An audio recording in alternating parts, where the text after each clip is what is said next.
Let's look at the revenue blockers. The second revenue blocker is not comfortable selling. Why is it like that? Why are people uncomfortable with selling? Because the old sales method was that you would be aggressive, persistent, and you keep you keep chasing your customers and never take no for an answer and all of that.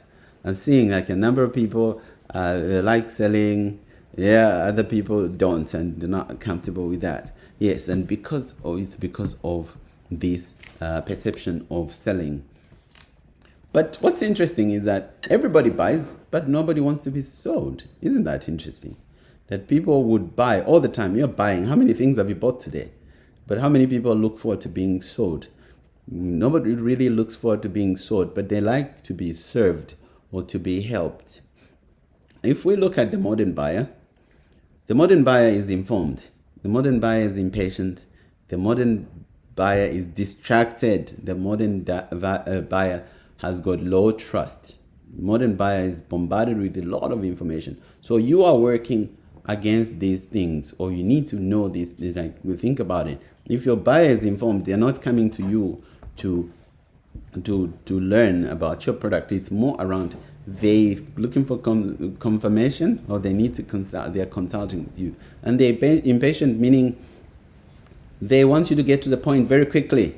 So what you need to do is you're moving from low trust, high tension to high trust, low tension with your customers.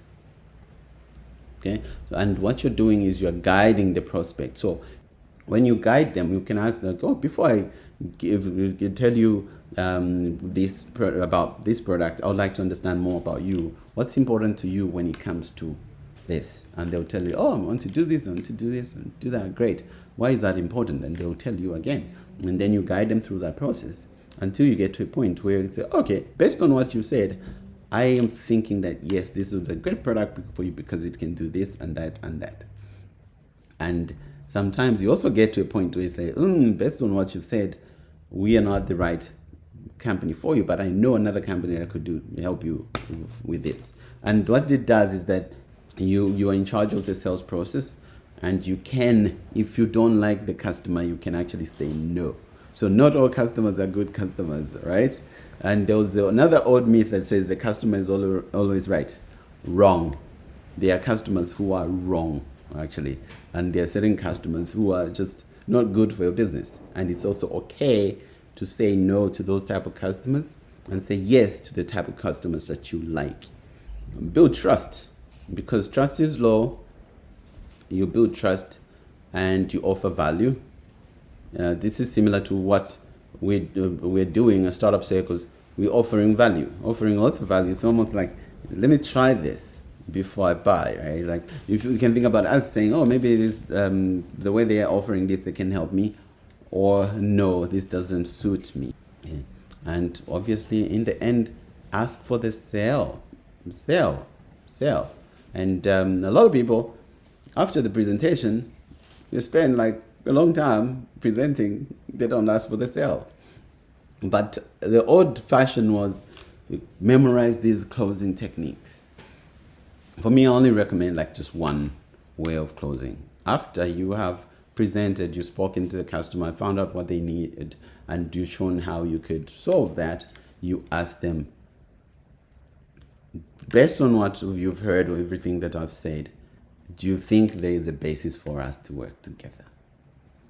And they'll say yes or no.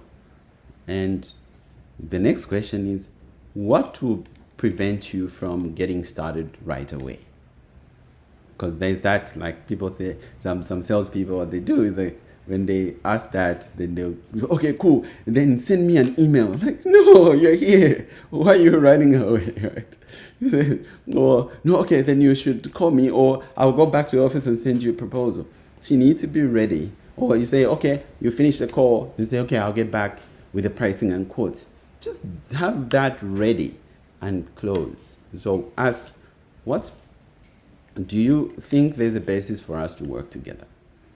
The answer is yes. And just ask, what would prevent you from getting started right now? Then you unearth the objections. And they say, oh, for me it's budget, or like, okay, for me I need to check in with my partner, with my husband, with my wife, or my, my boss, or, but it's very clear. Then we say, okay, what would be their concerns, or what would be the issue? And they'll tell you, oh, it's the price, oh, it's this. And then if they're negotiating on price, it also would indicate that they're still not quite convinced of the value. They are thinking you're asking too much and I'm not convinced about the solution. When all of you, I know that, have had buyer's remorse. So buyer's remorse is when you buy something, then afterwards, like, what did I just do? Did I overpay for this? Did I make a mistake again? So people are going through those processes and they are afraid to make a mistake.